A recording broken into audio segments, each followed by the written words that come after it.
Right guys, so today we're going to do something a little bit different, but before we get into that, please remember to like and subscribe. The fact that more of you are liking the videos, YouTube is suggesting them more, and it's a great help, so I really appreciate it. So don't forget, like at least. You don't have to subscribe if you don't want to, but it really helps. Anyway, let's get into it. So today we're going to talk about stopping power instead of the usual go faster power. This is a common thing with most of the earlier compressor cars. So from the first generation of the 230 compressor in the C class up to the Clk, the R170, the 210. In fact, it doesn't just cover them in compressor versions, it's also the larger engines as well. So Mercedes fitted them with a small rotor, and I was lucky enough on my 430 to have the 4-piston calipers. I think there were. There could have been 2-piston. I think there were 4-piston. I don't know. I can't remember that far back. Anyway, the brakes on a standard earlier Merc are shocking, and you suffer with horrendous brake fade if anyone's experienced that driving the car spiritedly. So what I'm going to talk about in this video is how I plan to improve that on my car, and some methods of how I'm doing it on such a tight budget. But it does involve drilling the 12mm hole out in the knuckle to 14mm.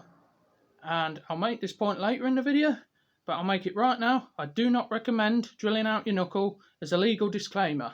Okay, I'm confident in my car having enough structural strength in the knuckle still, but I'm just saying as a legal disclaimer, I do not recommend doing it. Right, let's get into it. Right guys, so what we have here is a ML270 CDI facelift 4-piston fixed caliper. The pre-2000 W163 has a floating caliper, I believe. We also have some 6mm spacer bushings here, and these M14 bolts. Now the reason I've got M14 bolts is because the ML, obviously being a 4x4, they beefed everything up on it. So this does mean that you do have to drill the holes out in the knuckles to 14mm from 12mm. Not a great idea, I know, and I'm probably going to get some criticism on that, but I have enough confidence in the structure of the metal and how much meat will be left to go with that option. Now, if you want this caliper but you don't want to drill your knuckles out, that's fine. I do not advise drilling knuckles out, by the way. I should make that point. I do not think that anybody should do it, but I am doing it because I want to, and I want to fit these brake calipers and I'm in too deep. I don't believe there's going to be any loss in structural integrity of the knuckle, but I don't recommend it, okay? So I'll make that clear now that I don't recommend it, and I do not assume any responsibility. You know, you've got to make some kind of legal disclaimer these days. But this is the way I'm doing it on my own car. So if you want this caliper without drilling the knuckles out, you can use a 320 CDI 211E class, and I also believe CL500 brake calipers as well. But you will have to run with a smaller brake disc. You will only be able to go up to a maximum, I think, of 316mm. So what this is a 330mm AMG Sport Pack brake disc from a, I think it's from a 320 CDI, but the Sport Pack version.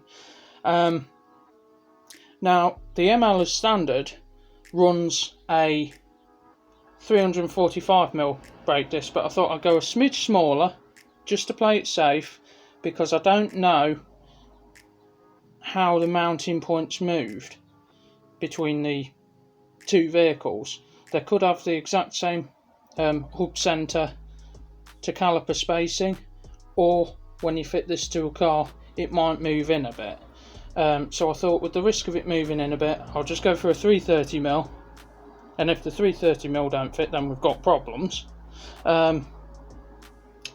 And this probably won't work, because this is the whole point of doing this. I want the biggest discs that I can fit for a good budget.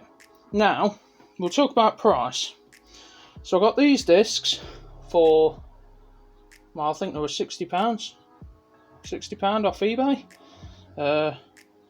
They're Duratec discs, so they're not high quality discs, but for a starting point, I didn't want to go and invest in my usual brand, which is M-Tech, and I strongly recommend them because I've never had any problem with M-Tech discs. But I went with the slightly cheaper option just because I'm still unsure. Can't remember how much the pads were. The calipers were 50 quid for 2, including postage. I say that's a bargain. Bolts, £8 for 4. Spacers, £10.35 for 4. This so far is a nice cheap setup, but I do not know for 100% certainty yet that this will all work together. So I need to wait for the weather to clear up to do a test fit. But I am waiting on, I've seen some Hell Performance braided lines for an ML on auction at £19, so I'm going to keep an eye on them. And yeah, we'll see. Ideally, I'd like to use the ML lines because they're designed for this caliper. I don't really want to use the Hell lines that I've got for my Clk, because one, on the ML they use a banjo bolt. The Clk has a straight fitting. That's not going to work with how this goes into the back of the caliper. So you can see it there.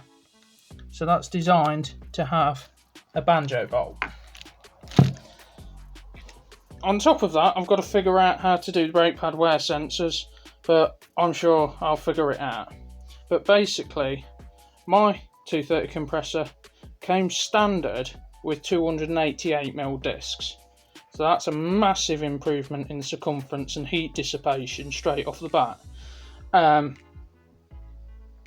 So yeah, I think that's all I want to cover for today, till I get into actually fitting it all together and showing you guys how it all works together and that. So yeah, so that's the overall size difference between the new disc and the old disc. Fair difference, and obviously one's perforated and also thicker. So let's see if all this fits. Oh, that's it, sat on the car. Let's see if the caliper will work now. They don't fit. The mounting points are just too far off. So 330mm discs don't work. So I think I'm going to have to go down to 316mm C36 W202 discs.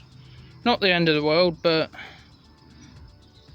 sort of not really the big brake upgrade I was hoping for. So we'll see. We'll see, unless I come up with some other stupid idea. Okay guys, so I hope you enjoyed that. I know it was an all talk one, but the next one will be more action. I thought I'd show you what I've got so far. I'm not going to put links in the description yet to anything.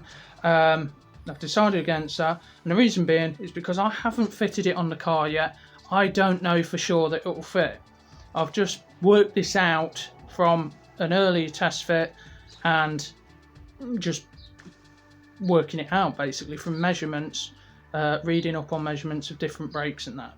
So I'll leave that out for now, but once I've actually fitted them, I'll put links to everything in the description.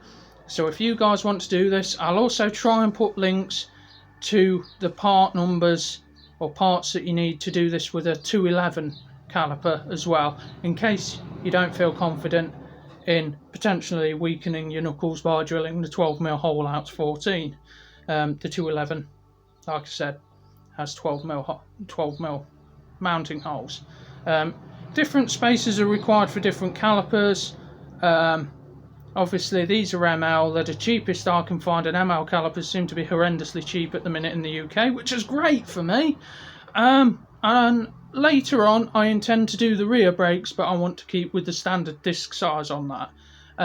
So I will be going twin piston 209 Clk calipers. But that's it for now, guys. Don't forget, like and subscribe. Appreciate you watching. See you in the next one.